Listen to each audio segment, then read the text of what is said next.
इतना वैराग्य क्यों? तो ध्रुव जी ने कहा,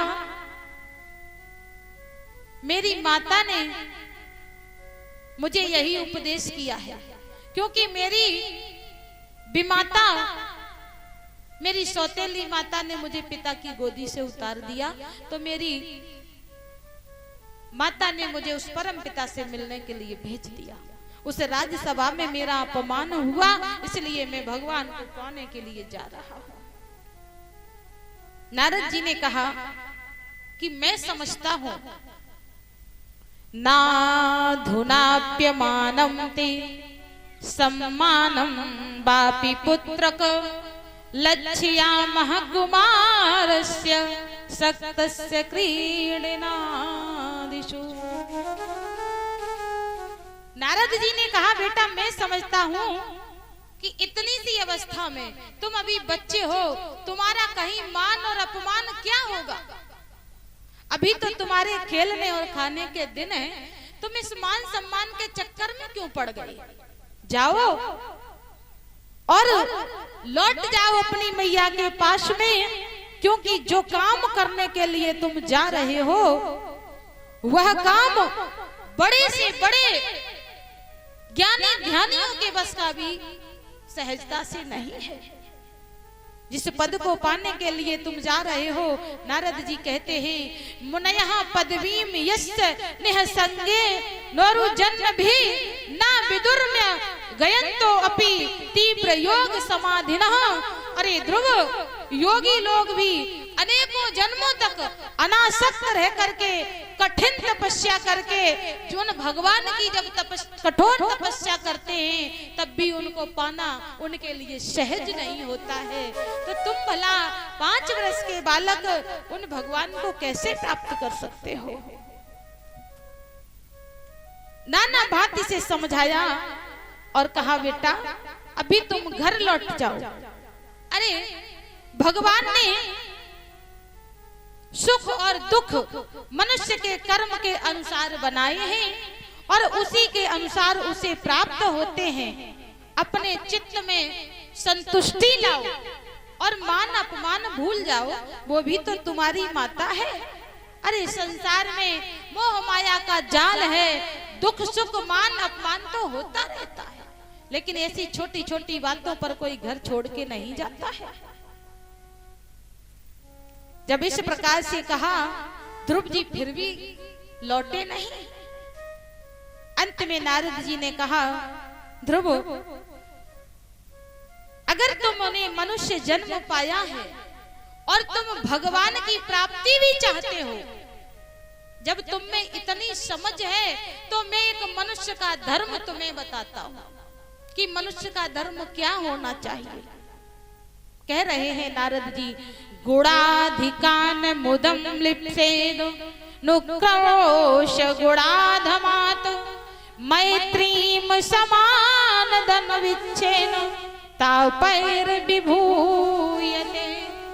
अरे ध्रुव, एक मनुष्य को चाहिए कि जो अधिक गुणवान हो उसको देख करके प्रसन्न होना चाहिए, जो बराबर का हो उससे मित्रता करनी चाहिए, और जो छोटा हो उस पर दया करनी चाहिए। जब बड़ों को देख करके खुश होगे, बराबर से मित्रता का भाव होगा, छोटों पर दया होगी, तो जीवन में कभी दुख नहीं आएगा। लेकिन समाज की विडंबना यही है कि वो बड़ों को तो देख ही नहीं सकते, किसी को बढ़ता हुआ नहीं देख सकते, और जो देखते भी है वो बहुत लोग नहीं है।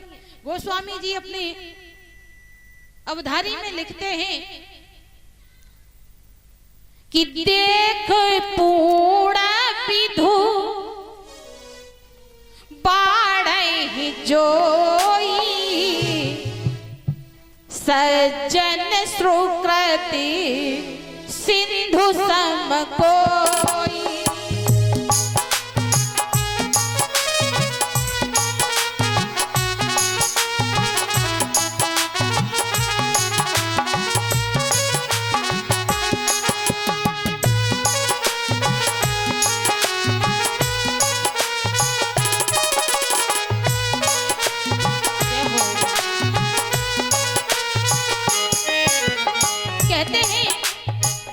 पूर्ण देख पूर्ण बिगु बाड़े, जोई बिगु माने चंद्रमा।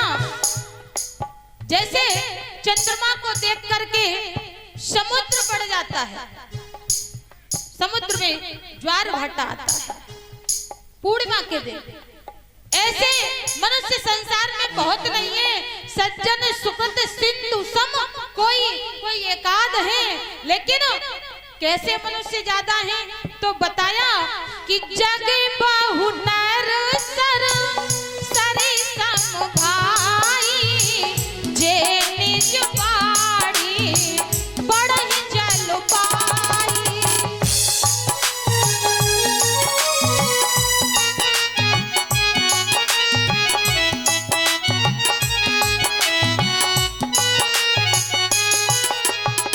ऐसे कैसे लोग ज्यादा हैं? तो बताया जग बहु नर सरे सम भाई, नदी और तालाब की तरह संसार में बहुत लोग हैं। तो कहीं नदी और तालाब कब बढ़ते हैं? जब खुद में जल होता है। बारिश बहुत ज्यादा हो जाए तो नदी उबाल लेकर के किनारे तोड़ करके फैलने लगती है, गांव में घुस जाती है। तालाब की कोरे टूट जाती है, तालाब से ऊपर पानी निकलने लगता है। ऐसे लोग नदी और तालाब की तरह संसार में बहुत लोग हैं। जग बहु नर सरी सर की नारी, और जेई निज बाड़ी बढ़े जल पाई। अपने में जो जब बढ़ते हैं, जब खुद भरते हैं, तब सुखी होते हैं। लेकिन दूसरों को देखकर बढ़ने वाला समुद्र के समान तो कोई एकाध ही व्यक्ति संसार में है, और इससे भी ज्यादा लोग कैसे हैं? दूसरों को बढ़ते हुए देख करके प्रसन्न होने वाले कोई एकाध हैं, अपने आप को बढ़ते हुए देखते वाले बहुत लोग हैं, और उससे भी ज्यादा कैसे लोग हैं? तो गोस्वामी जी कहते हैं कि पर अकाजी लगी, दूसरे के अकाज मतलब काम बिगाड़ने के लिए, पर अकाजी लगी तनु परिहरही, और जिमी हिमी उपल कृषि दल गरही। जैसे दूसरे का काम बिगाड़ने के लिए चाहे अपना खुद बर्बाद हो जाए, पर तुम्हारा लेके जाएंगे। कैसे? जैसे ओले होते हैं ना, ओले जब पड़ते हैं तो फसल नष्ट हो जाती है, और ओले पहले फसल नष्ट करते हैं, फिर खुद भी नष्ट हो जाते हैं। 1 घंटे बाद आप जाना तो ओले मिलेंगे नहीं। तो ऐसे स्वभाव के लोग उससे भी ज्यादा हैं। पर हित घृत तिनके मन मक्खी, जैसे मक्खी होती है ना, तो घी को बिगाड़ने के लिए उसमें गिर जाएगी और मर जाएगी, क्योंकि मक्खी को घी हजम नहीं होता। ऐसे लोग संसार में बहुत हैं। पर नारद जी कहते हैं कि मनुष्य का धर्म ये है। भागवत जी कहती हैं कि दूसरों के गुणों को, धर्म को, संपत्ति को देख करके बढ़ना चाहिए, खुश होना चाहिए, बराबरी वालों से मित्रता का भाव करके उनसे व्यवहार करना चाहिए, छोटे लोगों पर दया करनी चाहिए। ये मनुष्य का धर्म है, और अगर ऐसा करेंगे तो आपके जीवन में कभी दुख नहीं आएगा।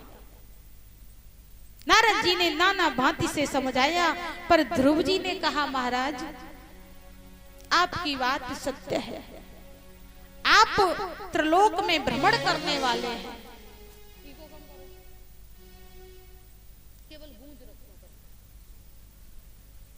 कहा आप त्रिलोक में भ्रमण करने वाले हैं, और महाराज आप जो कह रहे हैं वो अकाट्य सत्य है। पर प्रभु, एक तो मैं स्वभाव से क्षत्रिय हूं, और मेरा बाल्यावस्था है, फिर मेरी माता का उपदेश है, तो प्रभु जो उपदेश आप मुझे कर रहे हैं वो मेरे चित्त में बैठ नहीं रहा है। मेरे मन में लौटने की बात आ नहीं रही है। पर मुझे एक बात का तो विश्वास हो गया है कि आप मुझे मिल गए हैं तो भगवान भी मुझे मिलेंगे ही अवश्य। क्योंकि नारद के दर्शन की ये विशेषता है, जिसको नारद जी का दर्शन हुआ है उन सभी को भगवान की प्राप्ति हुई है। इसलिए ध्रुव जी ने कहा पर भगवान मुझे यह पूर्ण विश्वास हो गया कि अब मुझे भगवान अवश्य मिलेंगे।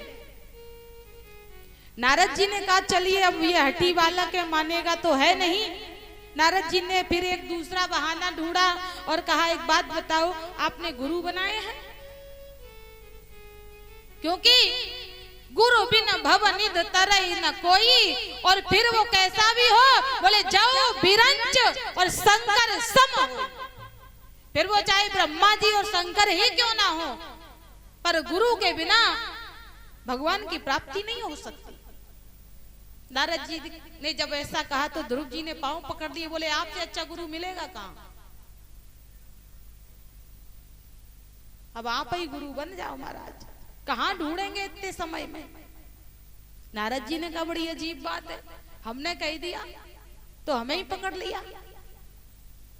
ध्रुव जी मुस्कुराते हुए बोले बाबा, मेरी मैया कहती है कि जो बोले वही कुंडी खोले, और जो देगा आटा दाल वही देगा कंडे चार। बनाएंगे कैसे?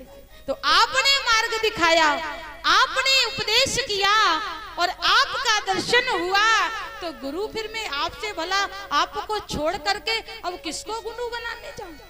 आपसे अच्छा गुरु भी कोई हो सकता है क्या?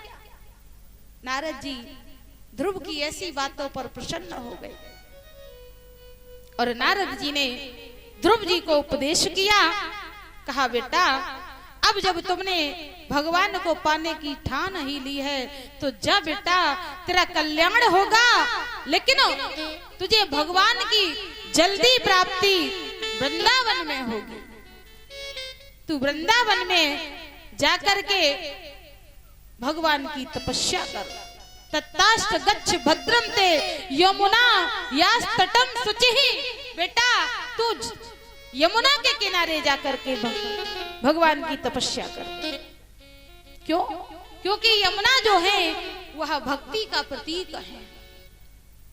3 नदियों की गिनती हमारे सनातन में विशेष आती है, गंगा, यमुना और माता सरस्वती। तो गंगा ज्ञान का प्रतीक है।